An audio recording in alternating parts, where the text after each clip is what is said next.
Assalamualaikum warahmatullahi wabarakatuh. Teman-teman, selamat siang waktu Gaza. Muslim, hai baba, شو اسكت اصلي بتحكي انا. Ana. طيب ماشي. طيب احكي. Assalamualaikum, hai kefat lah baba. Oke teman-teman, jadi sudah lama kita nggak nge-vlog di Gaza karena ya Gaza sekarang kondisinya lagi seperti Wuhan. Ya, ditutup jalan-jalan, ditutup di mana-mana. Warga dilarang keluar, keliaran. Dan kita terpaksa harus WFH, work from home. Salahi mama ninasawin. Oke. Dan insya Allah siang ini kita akan kembali beraktivitas. Konten hari ini sangat menarik karena akan menjawab banyak pertanyaan teman-teman seputar kondisi hidup di Gaza. Di antaranya masalah keamanan. Ada nggak sih polisi di Gaza gitu kan? Kalau ada, kenapa? Di mana sih mereka ketika para pemuda Gaza ini bentrokan? Kenapa nggak turun tangan? Kemudian juga pertanyaan tentang kondisi di Gaza, ada nggak sih kemewahan gitu? Ini banyak sekali nih yang dijadikan alat propaganda musuh-musuh Islam, ya. Intinya vlog hari ini akan menjawab banyak pertanyaan teman-teman semua terkait kepolisian di Gaza, kemudian restoran, hotel-hotel gitu kan. Ini banyak digunakan oleh mereka yang pro penjajahan dalam melancarkan propaganda mereka bahwa yang terjadi di Gaza ini adalah sandiwara gitu ya, atau Hollywood mereka menyebutnya, atau kebohongan dan acting dan sebagainya. Dan yang tidak kalah penting juga, postingan hari ini akan menghadirkan atau memperkenalkan satu kuliner lainnya di Gaza yang mungkin nggak semua dari teman-teman tahu masalah kuliner. Kita sudah menggunakan atribut kesehatan, protokol yang sudah ditetapkan oleh pihak otoritas di Gaza. Kita sudah pakai masker, kita sudah pakai sarung tangan, dan kita akan segera bergerak ke lokasi. Hari ke-12 Gaza lockdown total. Kita lihat ini biasanya jam-jam segini nih. Biasanya ini ramai banget ini, apalagi wilayah pantai ini ya. Terutama di musim panas, teman-teman. Musim panas ini warga Gaza itu biasanya ribuan, bahkan puluhan ribu itu turun ke pantai. Tapi kita lihat hari ini, ya Allah, sepi sekali. Hampir tidak ada pergerakan. Baik itu kendaraan, orang-orang jalan kaki gitu. Ya, ini tidak lain karena kebijakan pemerintah di Gaza yang melarang warga untuk berkeliaran dalam rangka ya mengantisipasi penyebaran virus COVID-19. Teman-teman, dampak COVID gelombang kedua di Gaza ini benar-benar bukan hal yang sederhana, karena ini semua menyangkut hajat hidup orang banyak di Gaza yang memang sejak awal mereka sudah kesulitan, dan ini lebih menambah cobaan mereka. Contohnya teman-teman, ini para warga yang berprofesi sebagai supir angkutan umum gitu kan. Sekarang mereka terpaksa harus stay di rumah-rumah mereka. Mereka terpaksa harus nongkrong nganggur karena memang ya kondisinya memaksa mereka harus seperti itu. Belum lagi para pedagang kaki lima. Biasanya di tikungan ini ada 4 sampai 5 pedagang kaki lima di sini nih. Nah, tepat di sini nih ya. Nah, ini biasanya ada yang jual buah-buahan ya, jual anggur, buah tin dan sebagainya. Dan sekarang bahkan ditutup jalannya. Nah, itu ada brigade. Kita lihat. Dan nah, ini juga ada pihak keamanan yang mereka melakukan pengecekan. Dan di sini juga biasanya banyak nih. Banyak para pedagang kaki lima, tapi ya kita lihat di sini. Jadi mereka sudah tidak bisa lagi bekerja. Nah, ini kita lihat juga toko-toko tutup ya. Benar-benar Gaza sangat sepi, seperti kota mati. Nah, ini kita lihat teman-teman. benar-benar sepi. Ada 2 jalur kanan kiri, hanya ada kita aja yang lewat nih. Sebetulnya kita juga nggak boleh berkeliaran, tapi karena kita sudah koordinasi dengan pihak kementerian dan kepolisian, jadi kita bisa akses jalan-jalan ini karena ya keperluan program kemanusiaan. Oke teman-teman, jadi saya sudah ada di pusat kota Gaza sekarang, dan kita bisa lihat ini semuanya tutup ya. Semua toko-toko tutup di sini ya, karena memang sedang ada pelarangan aktivitas semacam ini dari pihak otoritas lokal. Dan kalau pada vlog sebelumnya kalian sudah lihat bagaimana kita mendistribusikan bantuan berupa sembako, berupa kebutuhan pokok, dan hari ini kita juga ingin bagi-bagi bantuan, cuman bentuknya lain, yaitu makan siang untuk para petugas kepolisian di Gaza yang mereka di tengah cuaca panas seperti ini, mereka harus menjaga jalan-jalan agar tetap kondusif. Makanya kita bekerja sama dengan sebuah rumah makan di Gaza, ini namanya Rumah Makan Thailandi. Kita akan menyediakan makan siang untuk para personil kepolisian, petugas-petugas kepolisian di wilayah Gaza. Dan assalamualaikum. Dan makan siang yang akan kita berikan adalah namanya shawarma. Oke, inilah namanya shawarma. Masya Allah.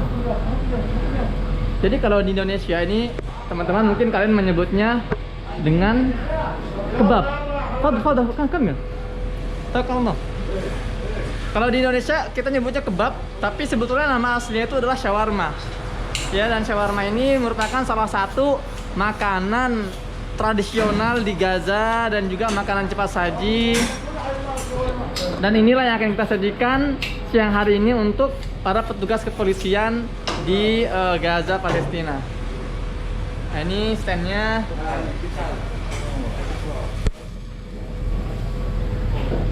Hari ini makan siang mereka persembahan dari Indonesia.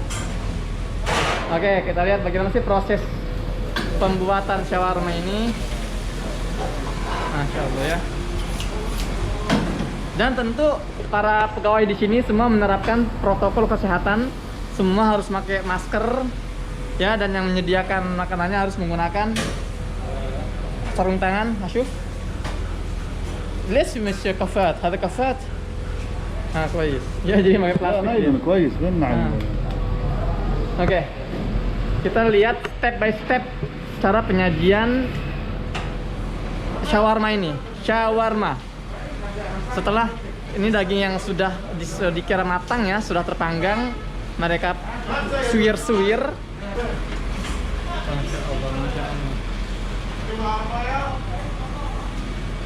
Kemudian daging yang sudah disuir-suir ini akan ditransfer dari sini, dari tempat pemanggangan.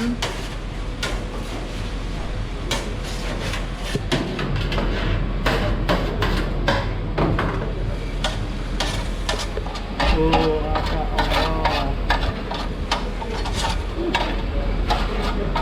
Allah. Panas teman-teman. Jadi ini tuh daging ayam. Ada judge, no? Ini daging ayam. Sidr, ada sidr? Sidr judge? Oke. Dan kita akan بدي اجي تاع البلديه اليوم تبعتوه الله يبعثكم.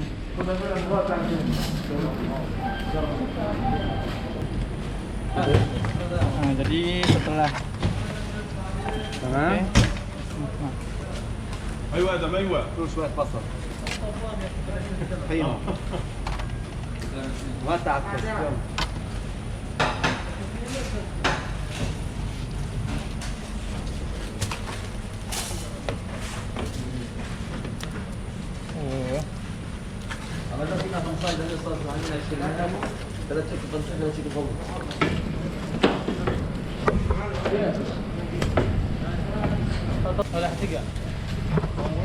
لا تقاعد سيبها. هات شيف يا عمو، هات شيف، هات شيف.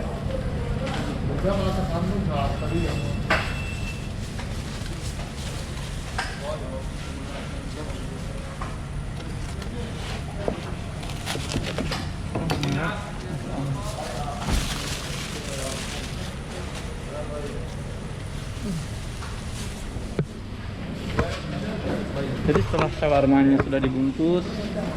Di sini ada juga, disediakan juga. Ini kentang goreng, chips, dan juga ini ada salad Turki dan salad kebab. Jadi teman-teman, satu paket ini harganya sekitar 12 shekel, atau kalau dirupiahkan harganya 50.000 rupiah. المسلم هتموت ولا احنا؟ Aduh, halas. Jadi teman-teman, banyak orang yang doyan banget mendukung penjajahan itu ya, mendukung kolonialisme, dan mereka sering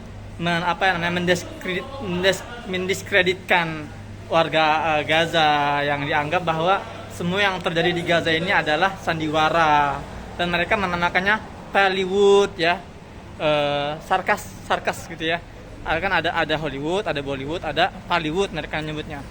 Dan mereka banyak mencantumkan, oh ada tempat-tempat mewah di Gaza, restoran misalnya, bahkan mall. Saya katakan memang ada di Gaza. Tapi dibandingkan dengan sebuah negara atau sebuah wilayah di zaman 2020 seperti ini sangat jauh tertinggal sebetulnya ya. Contoh nih ya, di belakang saya ini adalah rumah makan Thailandi, namanya rumah makan Thailandi. Bukan berarti di sini banyak orang Thailand, tapi memang di sini ada satu menu makan yang terkenal namanya Thailandi. Adanya sebuah tempat makan seperti ini itu tidak mencerminkan kaya atau tidaknya warga yang tinggal di wilayah Gaza gitu loh. Dan sejujurnya di Gaza ini restoran mewah seperti Thailandi ini mungkin satu-satunya gitu, dan ini jauh dari jangkauan orang-orang Gaza di sekitar utara atau di sekitar selatan gitu ya. Dan ini juga menunjukkan bahwa meskipun penduduk Gaza tinggal di wilayah yang diblokade, namun mereka juga tidak berarti harus memiliki mental pengemis. Mereka berusaha, mereka buka peluang untuk kerja, mereka buka tempat untuk mereka mencari nafkah, berprofesi. Mereka juga orang-orang yang kreatif, inovatif. Mereka berusaha untuk survive dengan mendirikan rumah-rumah makan seperti ini, dan ini adalah hal yang wajar. Dan meskipun tampilannya seolah-olah mewah, pada dasarnya mereka ini juga mengalami krisis ekonomi yang sangat parah gitu loh. Ini saya barusan dapat info dari salah seorang pegawai di sini, penanggung jawab di sini, bahwa mereka itu di sini punya 100 pegawai, dan hari ini mereka tetap bekerja meskipun tidak dibayar, tidak digaji, karena tidak ada pemasukan, khususnya saat-saat corona seperti ini. Mereka sama ini kan bergantung pada para pelanggan ya, dan pelanggan di sini tuh mereka bergantung pada bantuan asing. Jadi ketika pandemi corona ini menyebar ke seluruh dunia, bantuan pun sangat minim yang masuk ke Gaza, dan ini berimbas kepada seluruh sektor, termasuk sektor kuliner atau restoran seperti ini. Dan banyak yang menjadikan ini sebagai senjata untuk menyerang isu Palestina, mengatakan bahwa Gaza baik-baik saja, di Gaza tidak ada penjajahan, tidak ada serangan udara, itu semua acting. Jadi teman-teman, kalau ada yang merasa kebingungan bagaimana sih mengcounter atau menjawab mereka, itu orang-orang yang hatinya itu dipenuhi oleh kedengkian ya, dipenuhi oleh rasa kebencian terhadap warga Palestina, dan mereka mendukung penuh Israel penjajah, dan mereka berargumen dengan argumen yang tadi saya sampaikan di atas, menampilkan adanya kemewahan di Gaza, katanya ada restoran, ada hotel. Sederhana aja gitu loh. Jadi pertama, adanya 1-2 bangunan-bangunan mewah di Gaza ini jelas tidak menunjukkan bahwa semua orang Gaza itu adalah orang-orang yang mampu. Sebaliknya, di Indonesia lah kita bisa lihat bagaimana contoh yang di dekat-dekat kita lah. Di Jakarta itu Masya Allah, gedung-gedung di mana-mana sana sini kan, restoran-restoran mewah. Tapi tanya orang-orang Jakarta, berapa banyak ya orang-orang kaya di Jakarta, dan berapa banyak orang-orang yang miskin di Jakarta. Kurang lebih seperti itu. Itu aja Indonesia ya, yang artinya tidak dijajah, apalagi di Gaza. Dan kalau kalian juga ingin menunjukkan bukti otentik, ajak aja mereka mengunjungi channel ini. Suruh di scroll tuh ke bawah tuh bagaimana ada bom-bom yang jatuh di Gaza, korban-korban anak-anak, korban-korban jiwa, kemudian kemiskinan yang sudah sering saya posting, saya tampilkan di video-video saya sebelumnya gitu kan. Dan sebetulnya kita membantu warga Gaza ini bukan semata-mata karena mereka itu miskin atau karena mereka membutuhkan, bukan. Ini kewajiban Palestina ini adalah negerinya para nabi. Nabi Isa alaihissalam yang dianggap Tuhan oleh saudara-saudara kita orang Nasrani itu lahir di Palestina dan itu orang Palestina. Ya banyak sekali nabi-nabi yang memang mereka lahir, hidup dan meninggal di Palestina. Ini sudah menjadi kewajiban kita untuk membantu Palestina yang sedang terjajah. Dan ketika kita membantu warga Palestina, artinya kita sedang benar-benar menegakkan amandemen atau undang-undang 1945 yang digagas oleh para pendahulu kita, di mana dalam pembukaan undang-undang 45 di situ jelas tertera bahwa Indonesia ini adalah negara yang anti terhadap kolonialisme, dan hari ini kolonialisme itu benar-benar hadir, dan itu di sini di Palestina. Jadi sederhana aja deh. Di Palestina hari ini hanya ada 2 jenis masyarakat. Satu masyarakat penjajah, satu masyarakat yang dijajah. Ente mau dukung mana? Itu kembali ke hati nurani dan logika kalian semua, seperti itu. Dan teman-teman, ada perbedaan sejauh langit dan bumi antara pemikiran kita sebagai orang yang beriman dengan pemikiran orang-orang sekuler, orang-orang ateis yang tidak bertuhan. Mereka tidak begini. Orang-orang ateis itu berpikirnya sangat sederhana. Mereka punya uang, dikasih ke orang lain, hilang, habis, uangnya berkurang. Seperti itu cara berpikir mereka. Sementara bagi kita, orang-orang yang beriman, enggak seperti itu cara berpikirnya. Ya, dalam surat Al-Baqarah Allah berfirman, "Masalul ladzina yunfiquna amwalahum fisabilillah kamathali habbah ambatat fiha sab'a sanabil." Cara berpikir kita itu adalah ketika kita bersedekah, itu pada dasarnya kita sedang menanam benih kebaikan dan pahala. Sedekah yang kita keluarkan itu akan diganti oleh Allah berupa 700 kebaikan, 700 pahala. Dan hal seperti ini tidak akan bisa dipahami oleh orang-orang yang tidak beragama, tidak bertuhan. Mereka tidak mempercayai adanya surga neraka, sementara kita mempercayai. Jadi memang secara kasat mata kita tidak bisa melihat 700 kebaikan yang akan kita dapatkan. Tapi besok ketika kita dalam persidangan Allah Ta'ala, dalam persidangan Tuhan pencipta alam semesta, kita akan melihat dengan jelas setiap kebaikan-kebaikan dan setiap keburukan yang kita peroleh selama kita hidup di dunia. Ya, jadi pahala yang kita dapatkan hari ini itu akan kita bisa lihat dengan jelas ketika pahala-pahala itu memperberat timbangan amal kita. Sementara orang-orang yang tidak beriman, orang-orang yang meyakini bahwa Tuhan itu tidak ada, mereka akan kaget. Loh, kok ternyata ini beneran ada gitu loh. Dan mereka tidak punya bekal, tidak punya kebaikan yang bisa ditimbang untuk memasukkan mereka ke dalam surga. Jadi itulah kurang lebih perbedaan cara berpikir antara kita, orang yang beriman, dengan mereka yang tidak beriman. Sangat sederhana sekali, dan ini bisa menjadi penguat motivasi untuk kita agar kita tetap konsisten dalam membantu saudara kita di Palestina.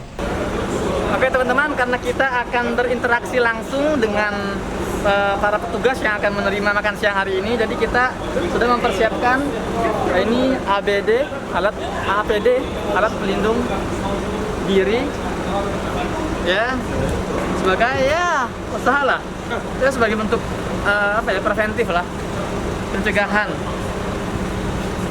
agar kita terjaga dari mara bahaya virus corona.